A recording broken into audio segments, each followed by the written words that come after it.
One of the things I get asked about the most is pricing. And I get it. Pricing illustration can be weird. It can be confusing. Sometimes it seems like people are just pulling numbers out of thin air. The whole situation can just feel awkward and uncomfortable. And some of us don't need any more awkwardness to add on because we're already operating at pretty much max awkward. But maybe that's just me. But here's the thing.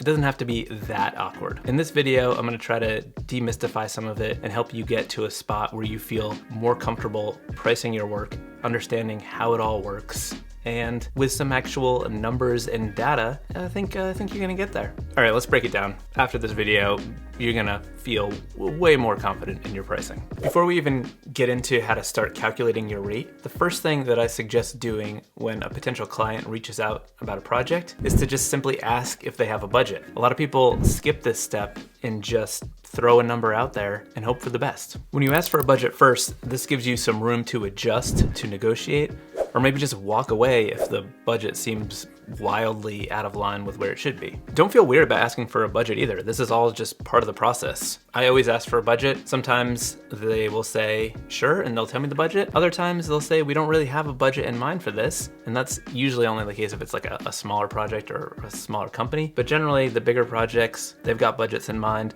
They have price that they want to stay within, and they're usually happy to share that information. This alone has been a game changer throughout my career for reasons on opposite ends of the spectrum. The first time I did this, I was reached out to by a big company. It was one of the first large clients that reached out to me to do work. And I was so stressed trying to come up with an estimate. I knew it should be priced higher than other work because of that audience, but I didn't really understand how illustration pricing worked because I came from the world of design. So I finally just asked, and I was like, hey, do you guys have a budget in mind for this? And they answered quickly, and it ended up being like 4 times what I was gonna estimate. So that helped me earn a lot more money. The other reason this has been extremely helpful is sometimes you'll have smaller companies reach out who have very small budgets or have no understanding of how much this kind of thing should cost. And you end up going back and forth on all this stuff, and then you're finally like at the point where you're gonna start talking about pricing, and then they're like, oh, so we were thinking our budget is like $75. And you're like, we just had like 97 emails back and forth talking about this whole project, and that's not even close to what I would do this project for.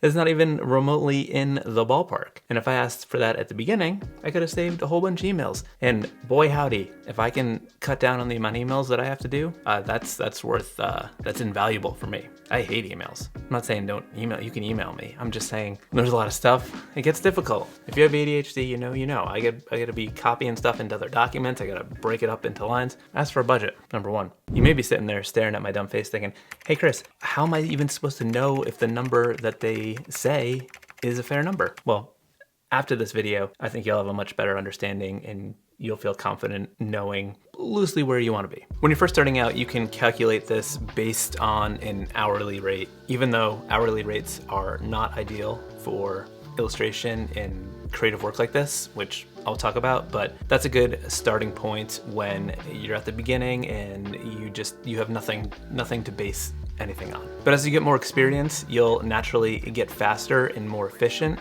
So you'll have to shift your mindset at this point because you don't want to be making less money the better you get. That's ridiculous. It's not how things work. You should be earning more as your expertise expands. So how do you even figure out what your hourly rate should be? Well, you can do this with actual numbers. You can do some calculations and figure some stuff out. You wanna talk about that? Wanna talk about math? Okay, the first thing you wanna do is write down all of your expenses. Rent, mortgage, utilities, internet, phone, groceries, health insurance, subscriptions, art supplies, all the stuff you use to make your work. Add all that stuff up. And then on top of that, throw an extra 15%, maybe 20% for unexpected chaos, other things. The unknown.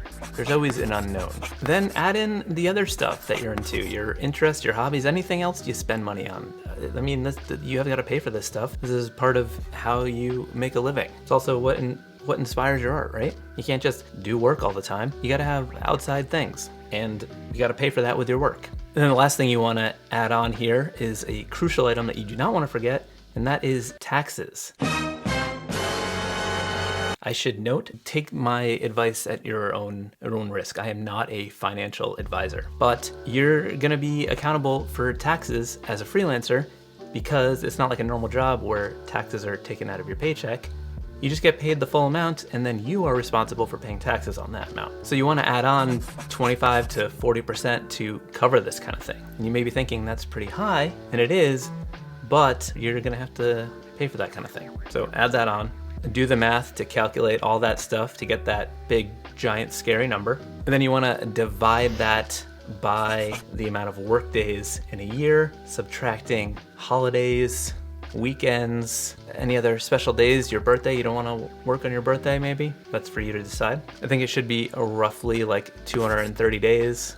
You could account for some sick days in there. So annual expenses divided by 230-ish will get you your day rate. And then you could divide that by 8 to get your hourly rate. So for example, if your expenses added up to like $60,000, that would break down to like $250 a day, which would be like $32 an hour. And you can round, these don't have to be annoying numbers like 32, 45, you can just round. So you can use this hourly rate to calculate a project. Like you can think about how long that project would take you to do, and then you can use your hourly rate to get a starting point for how you might price this project. And this would be before any of the usage or any of that stuff. And when you're thinking about how long it would take you to make this illustration, you also want to account for the amount of time that's going to be involved talking to the client, like if they're going to want to have meetings to present it, account for revisions, changes, all the admin stuff that comes with it. You got to account for all that. Basically, any time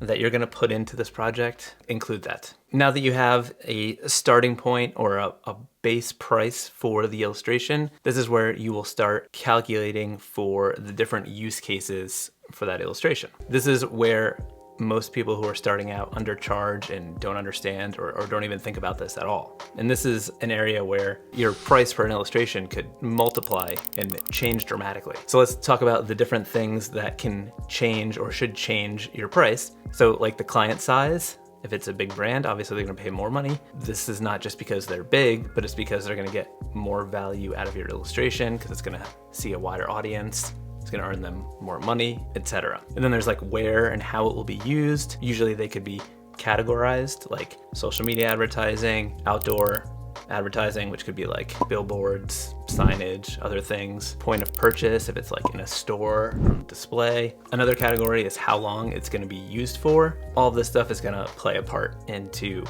the usage price. Sometimes clients will want usage in perpetuity or forever. Again, that's gonna increase the price significantly. Then there's a geography or like location based, whether it's gonna be like specific to the Northeast or nationwide or worldwide. And then there's exclusivity, if they're the only ones who can use this illustration, or if you're free to take that illustration and use it for other projects. So before you start pricing a project, you should always ask a series of questions about the different use cases. There'll be other specific use cases based on each project, but this is a good starting point. All right, so let's talk about how much these different use cases should or could tack on to your price. For example, the duration.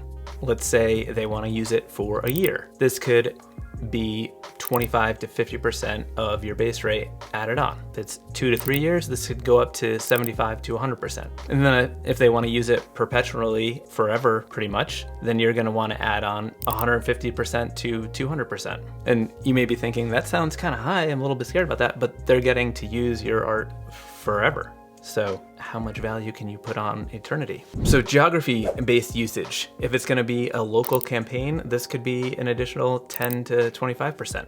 If it's gonna be national, it could be 50 to 100% in addition.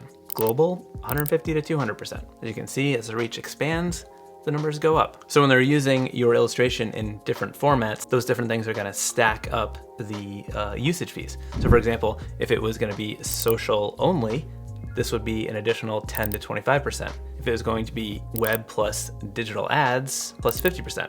And then if they're gonna also use it for print and advertising situations like that, you would add on another 50 to 100%, depending on how many places it's being run. And then if they're gonna tack on TV commercials, you could add another 100 to 200%.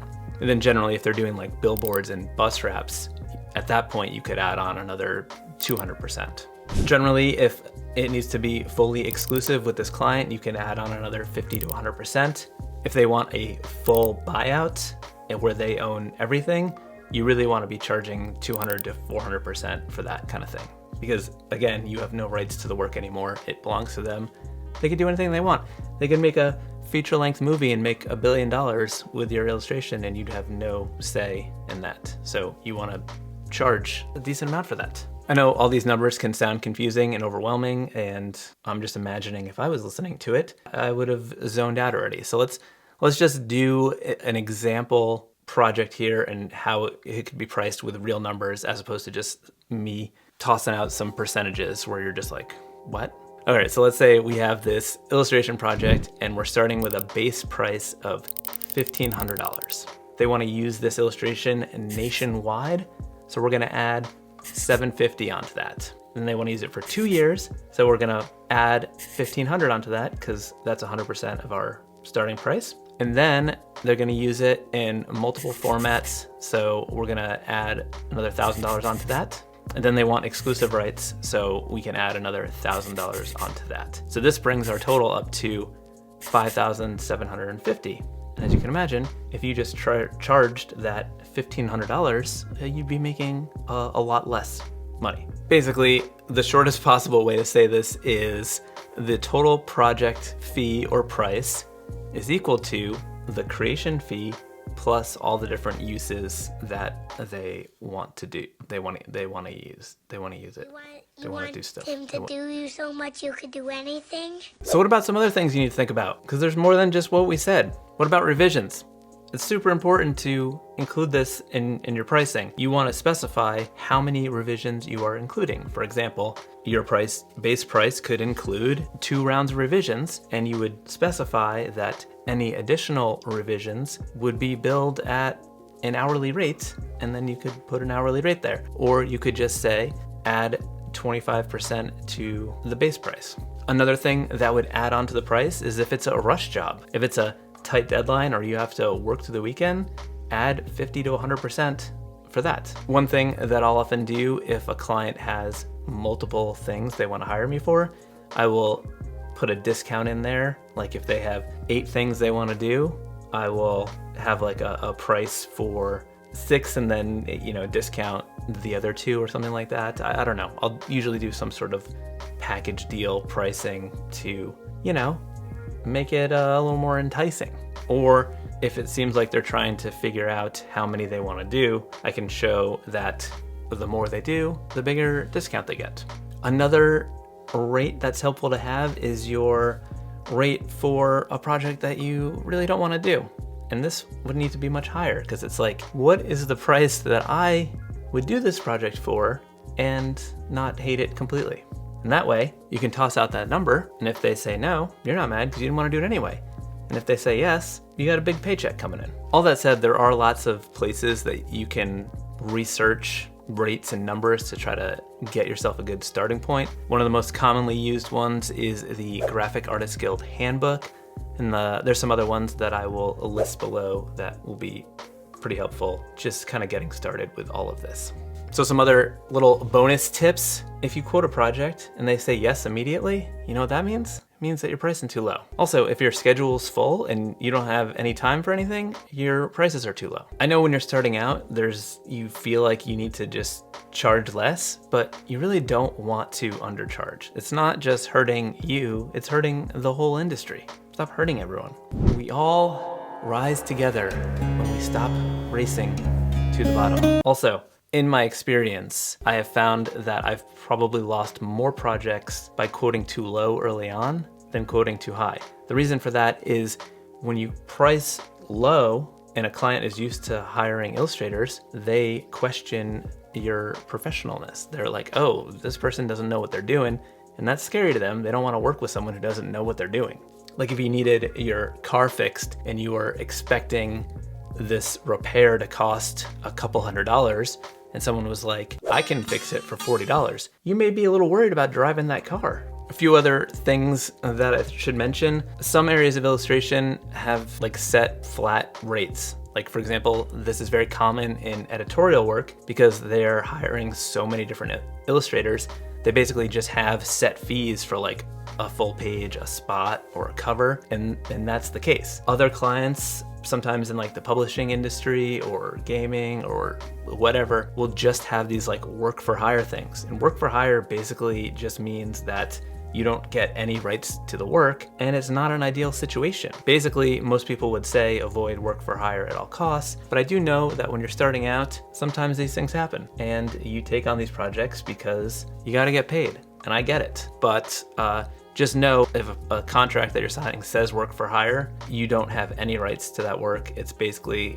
like they made it and you had no part in that. So keep that in mind. I hope this shined some light on the black magic of pricing.